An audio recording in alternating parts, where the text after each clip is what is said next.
Заместник министъра на образованието Атанаска Тенева се срещна днес с учители и представители на образованието в Червен бряг и Плевен. Първата работна среща от посещението на министъра беше в СОУ „Доктор Петър Берон“, Червен бряг.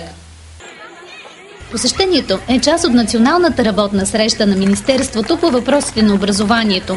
Своите работни срещи министър Атанаска Тенева е придружавана и от председателя на парламентарната комисия по образование и наука в 42-то Народно събрание Ваня Добрева, но поради участието й в днешния парламентарен контрол, тя не успя да пристигне в Червен бряг. Нашия град, министър Тенева, бе придружена от заместник областния управител на Плевен Мирослав Михайлов, началника на регионалния инспекторат Плевен Албена Тотева и председателя на комисията по образование в Общинския съвет в Червен бряг, госпожа Ганка Нинова. В 10 часа те посетиха СОУ „Доктор Петър Берон“, а час по-късно и Търговската гимназия в Червен бряг. По стар български обичай, гостите бяха посрещнати с хляб и сол, а още на прага на гимназията, училището представи едно от своите уникалности – детската танцова формация „Хайде на хорото“. Гостите с интерес разгледаха учебната база, като посетиха някои от кабинетите и се запознаха с част от учениците, включени в целодневната форма на обучение. В 11:30 часа в СОУ „Доктор Петър Берон“ се проведе дискусия по проблемите на образованието и взаимодействието с институциите с участието на директори на общински и държавни училища от общината, членове на постоянната комисия по образование, култура и вероизповедание към Общинския съвет в Червен бряг и служители от дирекция хуманитарни дейности в община Червен бряг. Своите впечатления от срещата заместник министър Тенева сподели първо пред нашата камера. Започнахме от Червен бряг, защото виждаме усилията на колегите, които работят в училищата на община Червен бряг, в работата им по различни проекти. Първо, защото исках да видя какво се е случило с газифицирането на професионалната гимназия по механо-електротехника, един проект, който в края на миналата година беше финансиран от Министерството на образованието и науката. Второ, защото забелязваме как колегите от Средно общо образователно училище Христос Смирненски в Койнаре работят по проекта „Нов шанс за успех“ за ограмотяване на възрастни хора и защото е много важно да чуем как колегите, учители, директори виждат ситуацията в училище през тази учебна година.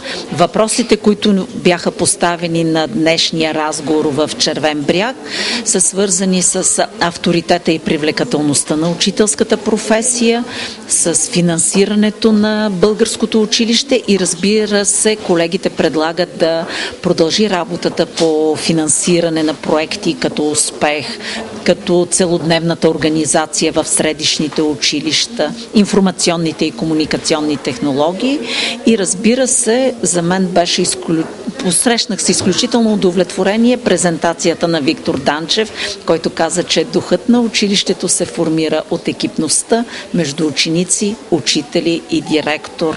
А тук видях ученици, които обичат да се занимават с математика, имат своите учебни фирми, които ще представят на панорамата на професионалното образование следващата седмица в Пловдив.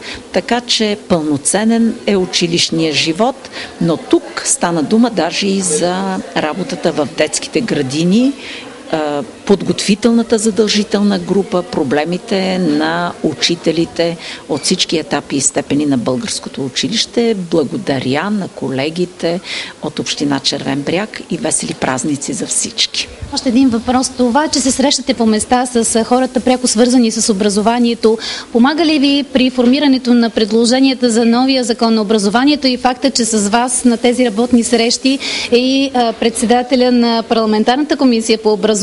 Означава ли, че ще работите в синхрон при формирането на тези предложения и обличането им в законодателна форма?